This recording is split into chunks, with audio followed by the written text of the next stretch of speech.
And now, Orson, I am so excited to have you here. Hopefully, you've had a nice little introduction earlier. There is going to be just a tremendous amount of value that Orson is giving us today.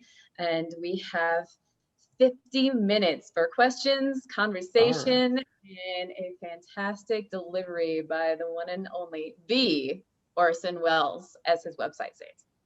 Yeah, thank you, Alyssa. Yeah, it's a pleasure. It's my pleasure to be here today, and I thank you for the invitation. I think this has been really great. I wasn't able to be on the whole time today, but I was able to log in early and heard some of the stories and everything. I had to have it on in the background while I was doing something else. But I find that something like this is so powerful because I think it's a conversation. These are conversations that men need to have in our world, and just listening to all of the stories that everyone was talking about their dad and their experience there. And I have some things that I want to talk about, but I want to start there and relate this back into what we were into our topics of today, because I believe that a lot of us, just as men, we get our definition of masculinity first from our relationship with our father, with our dad, or a father figure in our lives, depending upon how and where we grew up. It's all different. The other thing about it is that it's also cultural. And so for me, my parents are from Trinidad. If you don't know where Trinidad is, it's I always think of it as the last island in the Caribbean. You know how the Caribbean, it goes all the way down like this. It's right there, last island, right before you get to South America. And so they came to Texas. I'm in the Houston, Texas area. And one of the things, long story short, that was nearly 100 years ago. But long story short, my mom and dad were both nurses. They received their education, in Trinidad as nurses, and they came here. They worked in healthcare.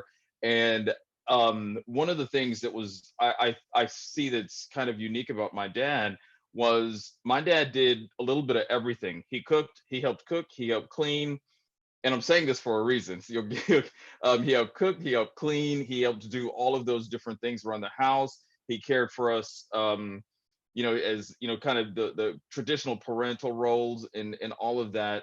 But one of the things that was very interesting in my upbringing was that there was that combination of roles between my mother and father.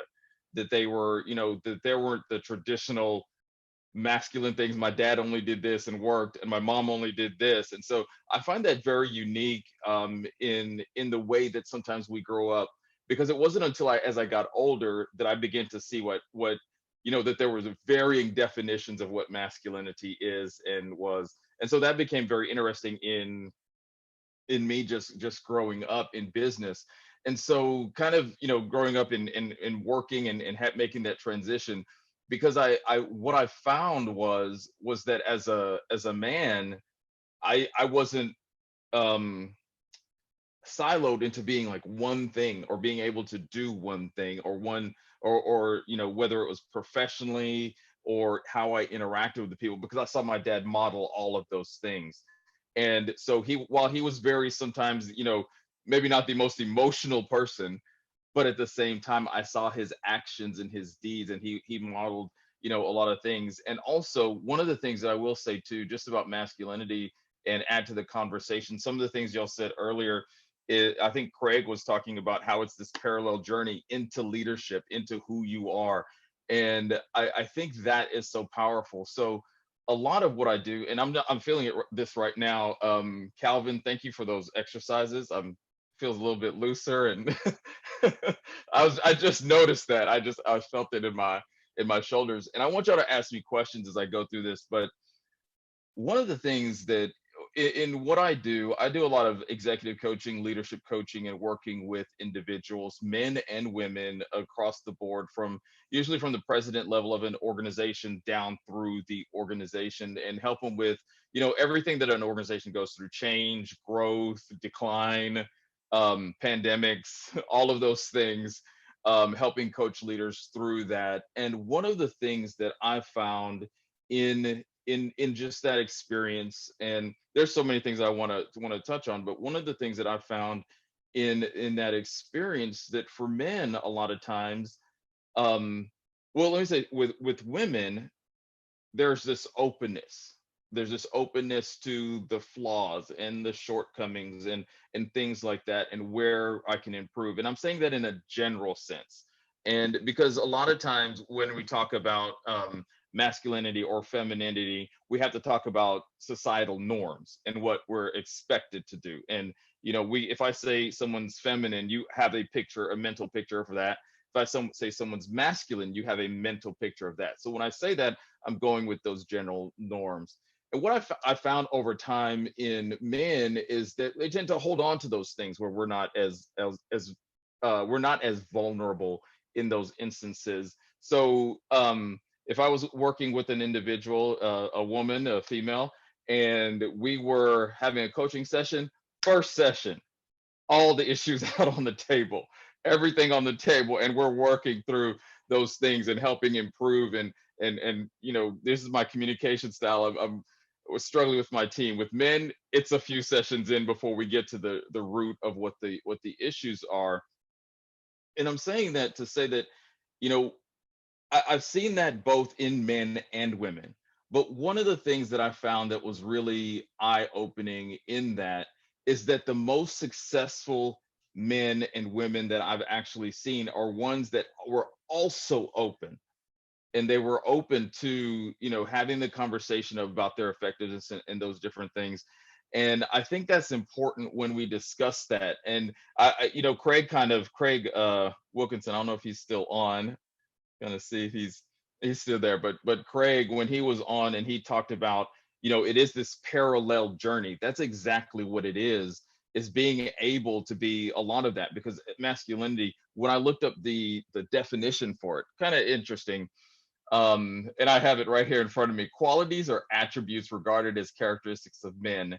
And then it has handsome, muscled, and driven. He's a prime example of masculinity. That's the dictionary version of what masculinity is. And I think it could be much broader than that. But imagine in a business setting having to live up to that. And let's just say that's the norm. At least here in America, that kind of describes a lot of the norm of what we kind of think a man should be. So in my experience, what I've seen is that we try to live up to that. I've tried to live up to all of those qualities. And the thing is that, and I forget who said it earlier, again, I think it's a challenge for a lot of men, because even in psychology, what they talk about, that's why like depression and anxiety and suicide and all of those emotional issues are so high with men, because sometimes in some ways you have a standard that for many people does not fit who they are. And so this is interesting again, is that even in business, masculinity is the norm. And so compare and contrast when you think about who's successful in business, and we can name names, and a lot of times it's a male figure that is in that role, and it describes in an ideal sense what they should be. When I coach women, one of the things that they're challenged with is, I need to be more masculine in these settings so that I can be successful, so that I can fit in, so that I can, so I'm not, in a position where I'm the weaker person or seen as weak. But the flip side for them is that if I'm negatively criticized, that when I'm negatively criticized for being outspoken and and all of those things. And one of the things Alyssa wanted me to kind of talk about as well is, how does race play into that?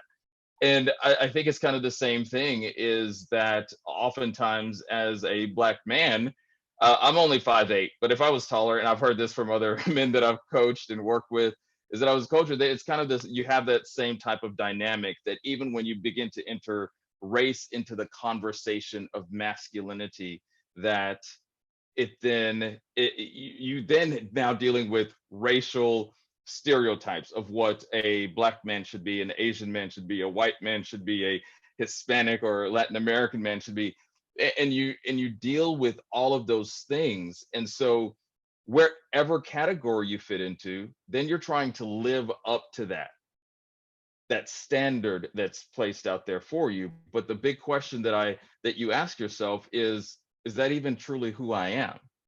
Do I match up to, let me see, make sure I hit all the things, being handsome, muscled, driven.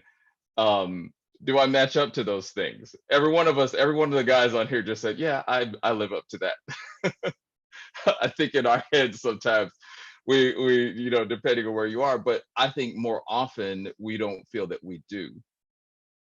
And so I said all that to get to even this is that actually when we think of all the problems that I just kind of raised with kind of the conversation around masculinity is not even the problem. I grew up in a household with three other boys, and it was rough housing. We broke walls, we broke wrestling, and all of those things. And I think there's something amazing. I think it's I think you need to have that. I have nephews that it's wrestle time, it's punching time, it's all that time. All those kinds of things when we're together. One of the ways my dad used to greet us was a nice punch in the stomach. That was just not like, you're not gonna be bent over, but it was just like a gut punch. I mean, because he had all boys, and I think there's something beautiful about that physicality and all those things, the aggression, all of those things, being strong, aggressive, assertive. And because I think as a man in our society, that's part of who you are. I think it's genetic. I think it's who we are oftentimes. But I think what really makes us a whole person when we also embrace the tenderness, the kindness, the compassion, and all of those things in every area of life that we're in. Because I found when the higher I went up in business, in working with individuals, the president, CEO level, I found that they embodied those things.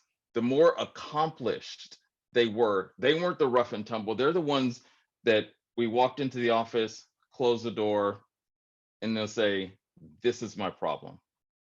This is the issue. This is what I've been challenged with. Can you help me, understand this? Or I'm really trying to understand this, or I've been working on this. And they have that openness. Because one of the things you find is if you're going to, as a man, truly be successful in life, in business, it is about, even as like Craig said, it's both and.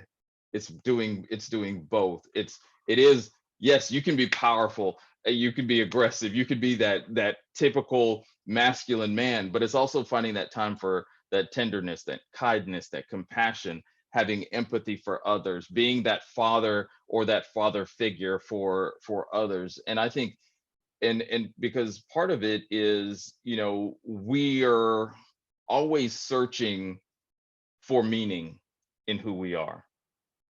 And really it's the primary driver of our life. And in what we do, it's the motivation of our life. We're seeking who we're going to be, who we want to be. And, being that, it's because even if you remember as a little kid, early on, you'd begin to say, I'm Batman, I'm Superman. You begin to label who you are because we're searching for significance. And then you begin to say, once you realize that one day I'm going to have a job, I'm going to be a firefighter, I'm going to be an astronaut. So we're always searching for meaning and significance, especially as men. Brett, I know you're going to be your Superman. See that in the comments. But and the way we kind of find our meaning oftentimes as men is in what we do. And so when we talk about all of these things as men and just masculinity, I think we try to find our meaning in our work, in our relationships, and then also in how and oftentimes where we suffer in life. In our work, we try to strive to be the absolute best to earn the most money. And I've heard some of these things already said today, so I felt like y'all are already kind of getting into what I was going to talk about. But and I find that a lot, and I find that even it's very interesting that COVID, the whole pandemic, it raised the whole thing about the significance of maybe that you're a doctor and I work at the grocery store. Because all of a sudden now, that doctor and that individual that works at the grocery store, now they're both essential. When we designated who is essential, everyone's job that was in that role, that was in in the whole grocery store supply chain, became essential. Because a lot of times as men, we want to live up to this role, these things that we play into, about what type of job we have. Because what came, maybe not, I would say maybe just maybe less important, was being a lawyer, being an engineer, being a CEO of a company. Not that it wasn't important, but at the moment, to have things keep on going, the grocery store worker, the truck driver in the supply chain became, and and that's what a lot of times when we kind of define ourselves, that I'm better than you.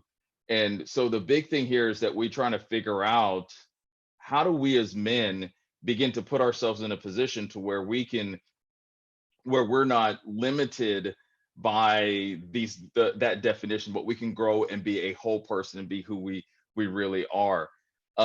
Because even though when we try to find meaning, we find it in, like I said, in our work, in our relationships. And I think y'all are doing a whole session on relationships, so I'm not going to go down that road. I'm not going to go down that road, but I do want to talk about our suffering, because even in our stories, sometimes we have different suffering. Because what I find is that pain is powerful. The pains that we go through are powerful. It reveals who we are, but it also reveals who we can become. And you know, but the thing is, like, it's a healthy thing in the things in our business, and in my work, and what I've been able to do was, help. And I'm going to give you all what I do in a moment, but help people identify with that, with where their pain points are, but then use it as opportunities to grow.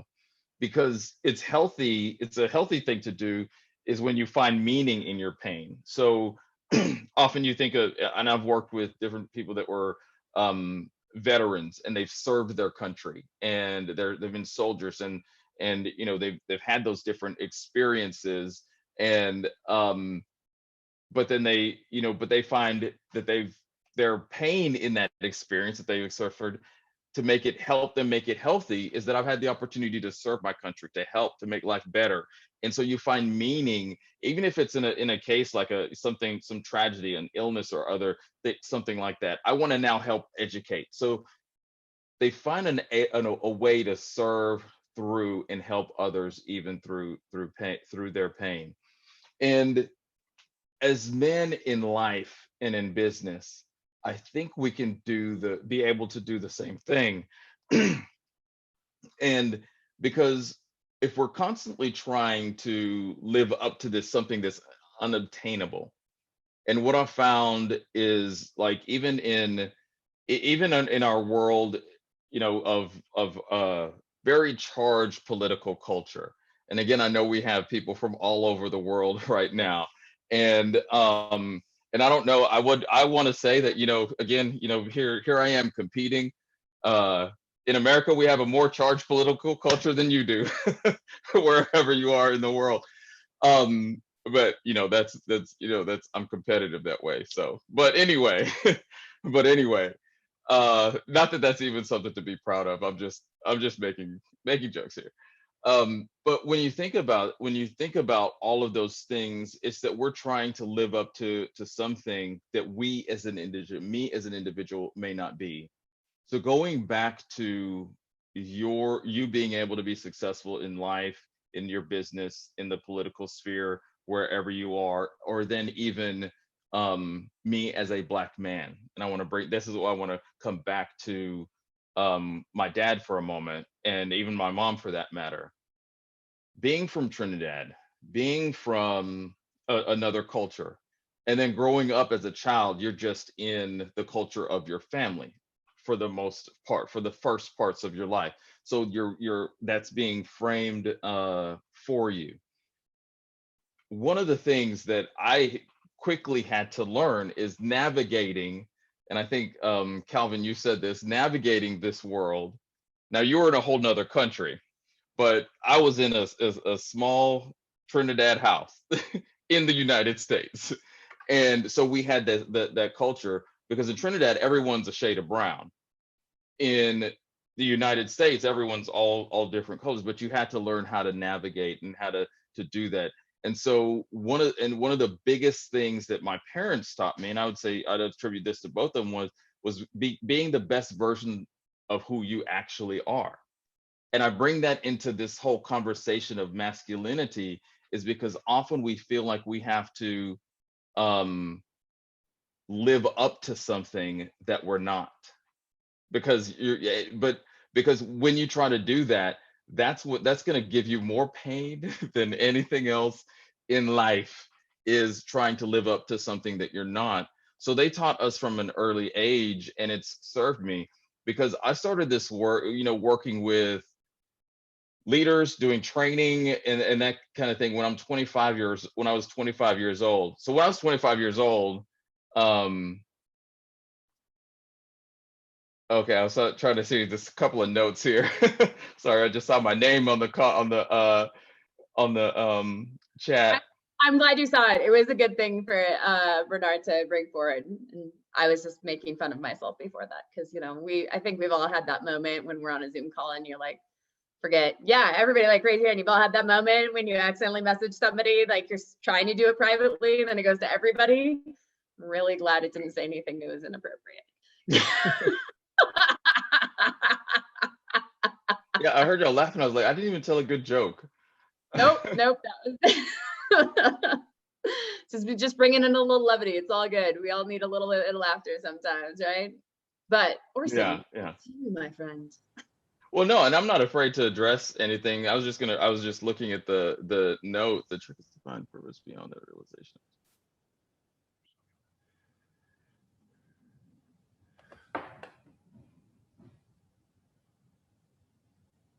Yeah, I mean, was that a question, Bernard, or was that a?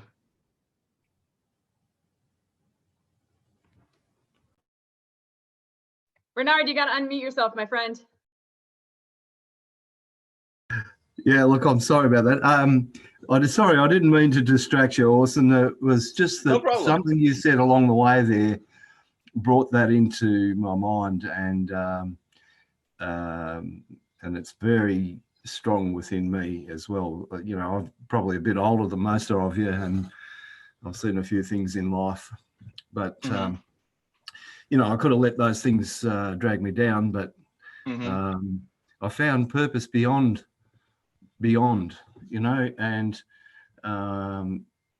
it's made life worth living again.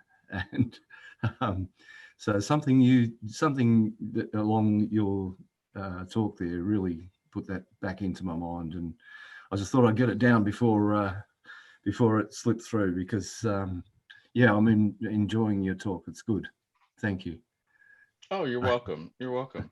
You keep going. And yeah, I mean, and I think we can all ascribe something to what we're doing, and what you're doing and how you process those kinds of things. And so I'm gonna just jump back into where I was, but I think it's very important, and that's kind of one of my points, is that we're unique in this. And I mean, we're all unique in this. So how we process even our past and our pain is also going to be unique. And how we ascribe meaning to that is also going to be unique. But one of the things I was saying, yes, okay, so then we're on the same page. So one of the things I was saying, that as a 25-year-old kid, when I started working with individuals in organization and training and organization development and training, and at the time I worked at an academic medical center where everyone had multiple degrees and multiple years of education and all of that. So that was intimidating. But then I was this little black kid in this situation where I had to interact in a way. And if I didn't bring my full authentic self to the table, I wouldn't be able to overcome what I thought I was supposed to be. Because every night on the news, what I saw I could be or should be was someone that robbed a local store, or someone that that someone should be afraid of. And that's a whole conversation of what society, how society make, our, whether it's, you want to say media or whatever, makes us think what we're supposed to be. You have all of those different types of thoughts in there, but it's how do you get to the point of you know how do you get to the point of being your full self and bringing yourself to the table? And that's the one of the things that my parents taught me. And my parents both had very similar situations there as they were in nursing. And my mom tells this story, but it really helped me a whole lot. And this is how, again, I know we're talking about masculinity, but I learned this life lesson that I live with from my mom, that she was the chief nurse on the floor, and they had a problem. Remember, this is 1980, so this is a long time ago, different world, different times. This is in the 80s, that, and she tells this story, and it's impacted me all my life, is that there was a patient, and she was helping, and my mom was the type of leader that she would do everything that even the lowest level nurse would do. So she would clean the patient, clean the bed, and do all those things. So she helped the patient, and then there was a problem, and then the patient said, well, I want to speak to the head nurse. I want to speak to the person in charge. And my mom said, I am the woman in charge. I am the person in charge. And then she said that the look on this older lady's face, all the blood went out of her face, all the, she turned like a white sheet, not because of her health, but she was just so shocked. And then she said, no, you can't be. I said, ma'am, I am running this floor. If you have a problem, you could talk to me. There's no one else you could talk to. You talk to me.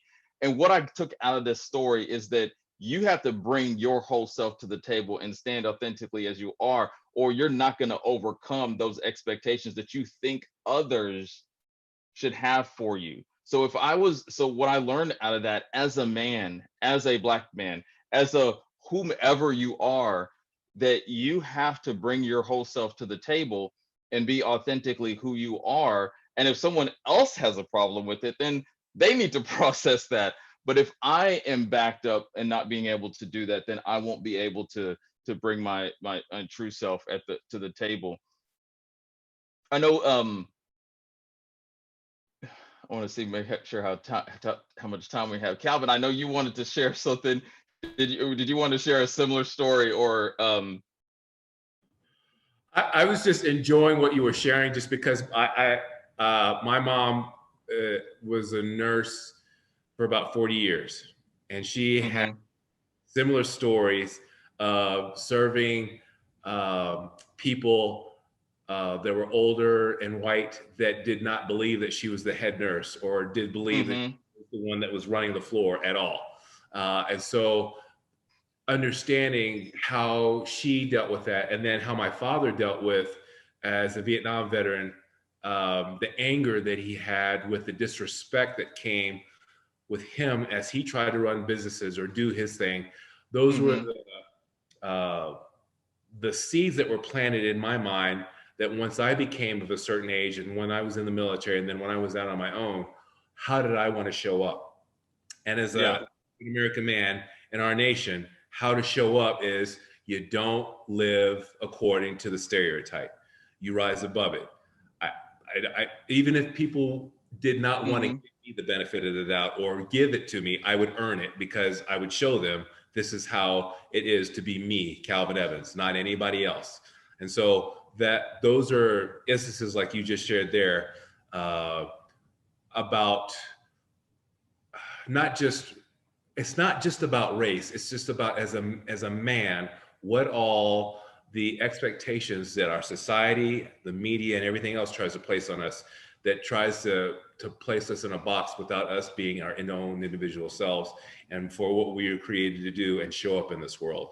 That's the battle every day that I've had to come to grips with, and not take it so personal, if that makes sense. Yeah, no, and you're hitting the nail on the head of the point that I'm trying to make, is that, it's not just what I'm talking about, even from a race standpoint. It's not just about race, because every single one of us, man and female, you too, Alyssa, they have this, someone has an expectation of what you should be or how you should act, oftentimes just based on the way you look. But you may not be anywhere near who that person is. And so how do I now internalize in myself of I am to be? Because if I try to live up to that standard, I'm gonna be stressed. I'm gonna be, I'm not authentic to who I am. I'm gonna have anxiety about it. I'm gonna be second guessing myself. But when I can get past that and bring my whole self to the table, it creates a different shift in my own thinking, and then I can perform at my highest level. Because that's one of the things, whether man, woman, boy, girl, is that you have to realize is that if I'm constantly thinking, am I living up to others' expectations, I will never truly be able to bring my strongest, best version, highest performing self to the table.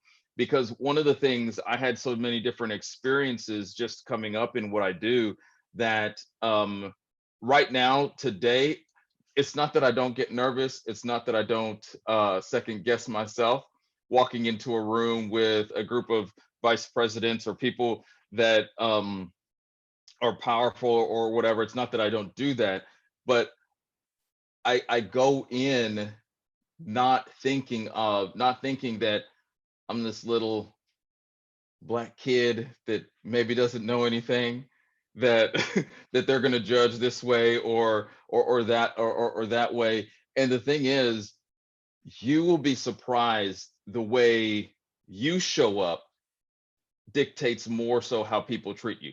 People will treat you like they want to in many instances, but when you walk into the place that you're supposed to be, you're showing up with your full self, people are going to treat you exactly as you show up. If you show up timid, afraid, scared, second guessing yourself, that's the reaction that you're going to get. And so, when Alyssa asked me to talk about all of this, I said, well, that's a huge topic for an hour. But, and that's why I wanted to bring it back down to what we as men can do in our roles as leaders, in the political sphere that we live in, when we have to deal with topics around race, is because it comes down to the things that we value around respect, around those types of things. And I think that's a powerful thing. And one of the things I wanted to give y'all like a little, and this is kind of one of the little tools or thought process when you're thinking about how do you overcome some of those things of what you think you're supposed to be. Because again, growing up with a dad that also, now let me say this in honor of my mother, that we knew if mom was cooking, the food was going to be very good. If dad was cooking, we just knew we was going to eat. It was so, just a little aside there. My dad, he was a great cook and I appreciate it so much. But even that, when I talk about it is, somebody, well, oh, you had your dad around you your whole life? That's a whole nother topic, but but yeah, I mean, so it's a big huge topic. But one of the things that I just learning from them is being authentic, showing up with your full person and who you are. And so a lot of actually even what I do in my coaching and working with individuals, I learned from my parents. So I wanted to give y'all something that's practical and something we can talk about, and then I'd love to have some more conversation or questions, because I feel like we touched on a lot of different topics here, as well as any new topics that you'd like to discuss. And that's kind of this pathway to being more authentic with who you are, and it's really living with your past, your present, and your future. And when you think about it, your past, the things that's happened to you in your past, whether things you've done, things you haven't done, things that's happened to you, all of those different things. And I love this from Brene Brown, and she just says that when we deny our history and pain owns us. Because then when we deny it, when we have the courage to our own stories of pain, fear, oppression, we can write a new story. So, and some of it is just embracing, like, I was this, I was that, I was that, I did this. Now, I'm not saying you have to go and blast that out on social media and say, I was an alcoholic or I did this in my past or anything like that. But what I'm saying is you have to say that it's not going to own you. You're going to own it. I was this. Before I talk about the present, let me talk about the future. So it's talking about, making that peace with your past and saying that, yeah, that was me. But now you're saying, okay, what will I now become? You become a visionary of your own life and where you want to be. And the thing about that is, I don't think you guys would be seeking this, personal development, because that's what this is, if you weren't a little ambitious and wanting to grow as a person. And so that future version of yourself is always going to be a moving target. Because as soon as you hit one level, you say, okay, I've accomplished that. Now I want to do something else. So it's a constant growth, but it's more so about the journey. But the big thing that we often struggle with is definitely the past. Sometimes we struggle with the version of the future, but where we struggle in real time is the present. And the biggest thing that I can tell you is being comfortable with who we are right now, even if who we are right now is a hot mess, is dysfunctional. Is that right now I'm dysfunctional, but I'm working on being functional. I'm working on becoming who I see myself as in the future, because then you're dealing with you as a man, you as a person, and you're not dealing with this ideal of what society or anyone else tells you to do or be. You're not dealing with these set of expectations. You're dealing with who I was, who I am, and who I will be. Because we've all come a long way. We've all had different things, and if we are not able to handle those three stages, then it is a struggle, especially if you're trying to live up to something that you are not. All right. Those are just a few things that I wanted to share. I'd love to take some time to build in time for some questions, just about anything. I know we covered a lot of different topics.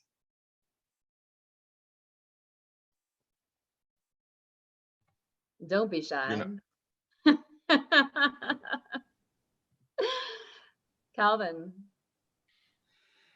I wanted to ask real quick, Orson, did you say that you live down in Texas? Is that, yes. Did I right? What part of Texas?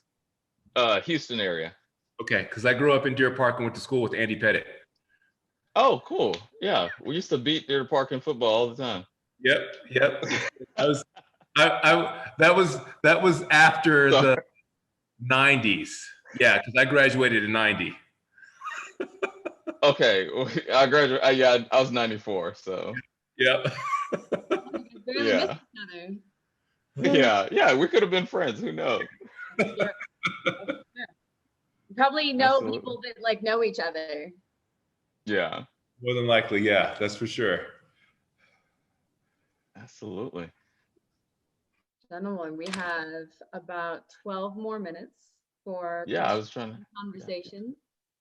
So feel free to jump in there and ask any questions relating to what Orson has brought up today.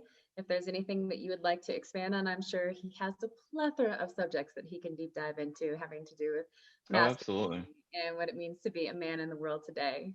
So feel free to dig deep and.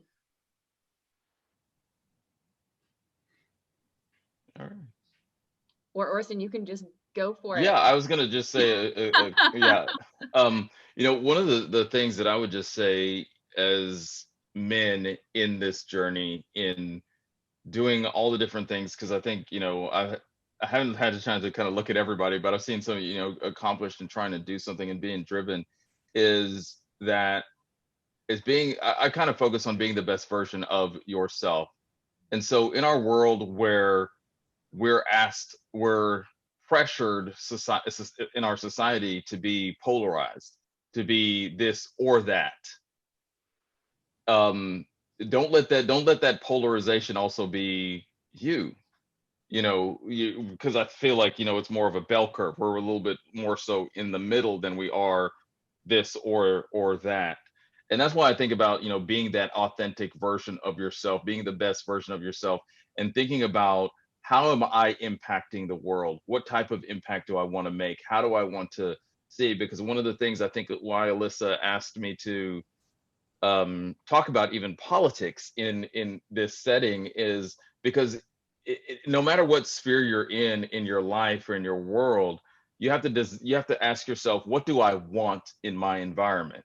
What type of environment do I want to create to build, whether it be your family, whether it be your business, whether it be in your society? And that answer is then what dictates everything else that you do, because it'll be based on your values, based on the things that you hold dear, based on things that you where you want to grow. It's the same kind of process I use when I work with an organization. I was like, well, what do you want in your company? And that was the whole thing about, how do I talk about politics? I said, well, you really start with, what kind of environment do you want in your organization? What kind of environment do you want on your team?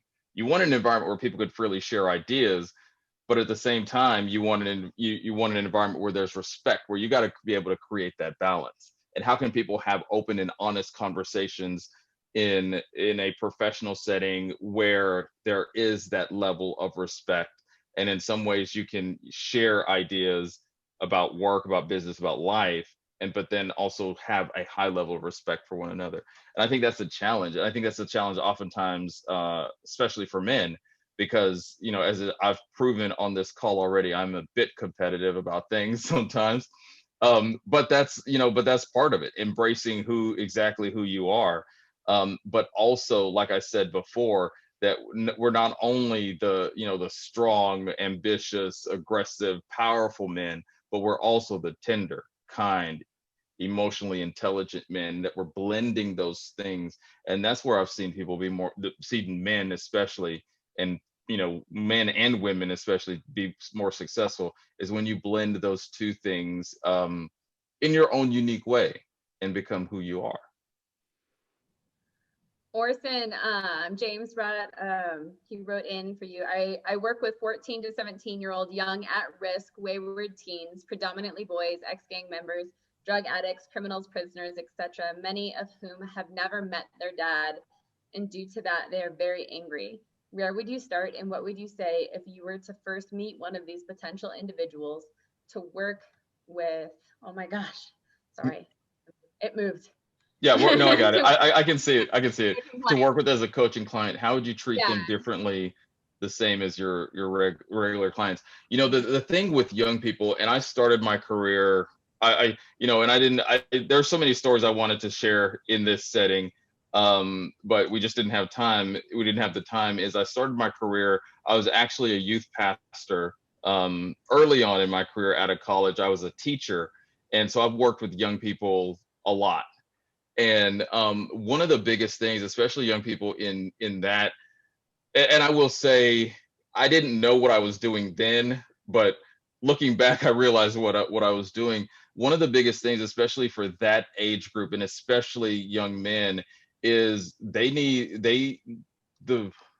don't need our tools and systems and how-tos as much as they need love, as much as they need attention, and somebody cares about what they're thinking and what their ideas are. As crazy as they are, as absurd as they might be, it's that I'm identifying, I am acknowledging your ideas, your thoughts. I'm making time to listen to you, because a lot of those kids, that's the biggest thing, is that there hasn't been a consistent adult and a lot of times consistent male in their life that gives them time. And I think that's one of the biggest things, especially for that age group. Even at 17 years old, dad or mom or no one showed up to my football game. When I started being bad, that's when I got attention. So I just got worse, and I got more attention, and then it put me in into a juvenile situation. So that's is what I would say is the biggest thing, and how kids relate to someone who's caring about it, is showing them time and all of that. So with young people, it's just listening. I have kids today that one in particular who's become very, successful as a business person that I taught. Actually, no, he was in this was years ago. When I was a youth pastor, that is a successful business person now. We're friends now. I mean, we talk now, and he tells me stories about things that we did and times when I listened to him and things I told to him that I don't even remember telling him. And it was because I carved out the time to spend with him and listen to those crazy things that I would say that back then he wanted to do, and allowed him to be himself. Because at some point, those kids have lost the opportunity to be kids because they grow up so fast. And so, I mean, I've dealt with kids that have, learning disabilities and all of those things. I had a kid that had ADD in my class, and his mom said, I don't want to put him on medication. I said, don't put him on medication. If you don't want to, put him in my class and we'll work it out. We worked it, but it was just giving time. And I'm not saying I'm a psychiatrist to fix his ADD. I'm just saying that it proved results when you did show them time and attention. Right. Did that help? Was that helpful? I mean, that's kind of my take on it, is that, and what I've found to be very successful is, taking all of that, because what you're doing, even I'll go back to what I was talking about, is allowing them to be them authentic selves. When you create that space for them, they love it, because then you can teach them all the stuff you want to teach them. But if they don't have that space, they're not gonna really hear everything that you said and want to teach them. Right. Yeah. And I would say, just as men, I think that's what we do for the next generation, is, allow space for that, and even for each other to have conversations and be ourselves and raise questions and about different things that we don't know, and be able to readily admit that. And and I think when we do, I think we're actually contributing to our society, and contributing to helping raise better kids, raise better men, and be better men. No, that's beautiful. Thank you so much, Orson, for your time and for your wisdom, and everything. Orson? Yes, sir. You could take the word kid out of that and put in horse. I was literally just saying the same thing, George. Oh, really? It's the same results when you just take the time and slow it down and just be present and listen and feel. These horses that multiple trainers have failed with and given up on just blossom. And I think that's it's the amazing. Same with the boy or the girl that does not have a father figure. Yeah. Very similar, or just a good parental role model. So I was just like, wow. Yeah. You saved me about 5 minutes. I was going to go into that in my speech, but now I won't have to. Yeah. I appreciate that. Yeah. I think it's great. I mean, it is all about that time. But thank you. And I didn't know that about horses either. So that is, I think that's a good, I've ridden a horse a couple of times. And so. Yeah. Orson, thank you so much for your time and your wisdom. Thank you. Delivering as I knew that you would. And for the guys for interacting and everything else. And Calvin, we will give you your 5 minutes to keep us up and moving and the blood flowing before we head over to George and his beautiful horses. And hopefully the wind will oblige us by settling down. That'd be great. Yeah.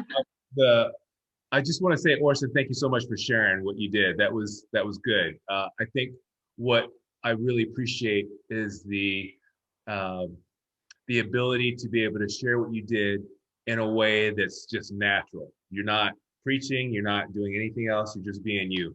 And I can see that's an extension of yourself that makes and gives CEOs and presidents of companies and things like that the ability to be able to trust you, let their guard down, be themselves, and say, hey, I'm trying to run this company. I'm trying to do the best that I can. How can I not only become a better person, but how can I serve my people and my company as well? So thank you for doing that. Thank you. Thank you, Calvin. Appreciate it. Yeah, you're welcome. I'm looking forward to connecting and sharing some notes. Absolutely. Okay. Love it. All right. So next thing's next. We're going to stand up because I said that we've been sitting on our chairs for quite a bit. And I wanted to do some exercises or really some stretches that would be really good, especially for the trunk.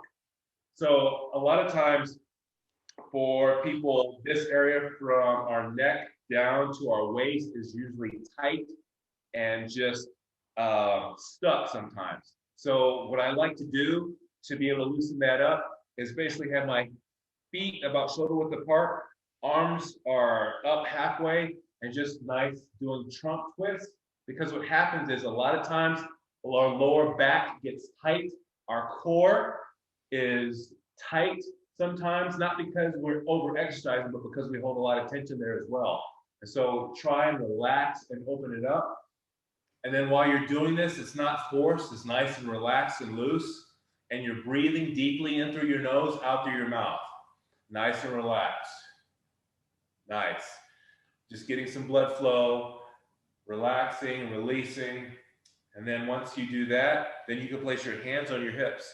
And again, this area, the hips, is like a lot of issues with the lower back, the girdle, the hip flexors, and just roll it around to open it up one direction, and then you can go down the other direction as well, which is great, just to keep that nice and loose and relaxed.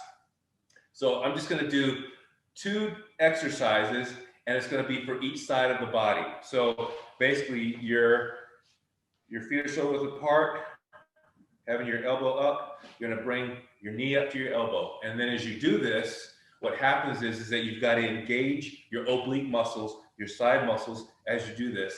So you're bringing it down and bringing the knee up, okay? So we'll do 10 on one side, 10 on the other, okay? So up, 1, up, 2, up, 3, up, 4, up, 5, up, 6, up, 7, up, 8, up, 9, and up 10. All right, switching to the other side. Ready, and begin. Up, 1, up, 2, up, 3, up, 4, up, 5, up, 6, up, 7, up, 8, up, 9, and up 10. Nice. So hopefully you all are feeling a little bit better. Moving the trunk around, the body, or remember, you want to keep this area nice and loose. Sometimes if we sit for long periods of time, we can hold a lot of our tension in our lower back and our core. So it's good to stand up, take 5 minutes, a few minutes here and there, just to loosen it up, do some different types of stretches, exercises, bending over if you need to, pushing your hips forward, going to the side, open it up so that way you don't become stiff, okay? Huzzah! Good job, everybody.